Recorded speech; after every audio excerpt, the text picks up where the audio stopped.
Musi ప్రక్షాళనకు BJP వ్యతిరేకం కాదని ఆ పార్టీ రాష్ట్ర అధ్యక్షుడు రామచంద్రరావు స్పష్టం చేశారు. పేదల ఇళ్లు కూల్చివేస్తామంటేనే అంగీకరించలేదన్నారు. ఇళ్లు కూల్చకుండా ఎంతెత్తులోనైనా గాంధీ విగ్రహం పెట్టినా తమకు అభ్యంతరం లేదన్నారు. మేము ఇప్పుడు కూడా చెప్తున్నాం, మూసీ ప్రక్షాళన చేయాల్సిందే. కానీ ఇక్కడ మీరు గాంధీ సరోవర్ అనే పేరు మీద అక్కడ ఉన్నటువంటి ఒక బీదవాళ్లు మధ్య తరగతున్న ఇల్లు కూలగొట్టకండి. అవన్నీ కూడా న్యాయపరమైనటువంటి ఇల్లుగా కట్టారు వాళ్ళు. ఫ్లాట్స్ మధుబన్ పార్క్ గానే, అక్కడ విఘ్నేశ్వర కాలనీ గానే, మూసీ పక్కన ఉన్నటువంటి ఒక లీగల్ గా ఉన్న ఏ ఇల్లు కూడా కూలగొట్టడానికి అవసరం లేదు. ఆ కూలగొట్టకుండా కూడా ప్రక్షాళన చేయొచ్చు.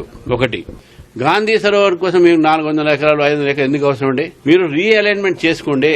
దాని మీద ఎక్కడ కూడా ఒక ఇల్లు కూడా డ్యామేజ్ కాకుండా మీరు గాంధీ బొమ్మను పెట్టండి, 1000 అడుగులు పెట్టండి, 2000 పెట్టండి, ఆకాశం దాకా పెట్టి మాకు ఎవరికి అభ్యంతరం లేదు.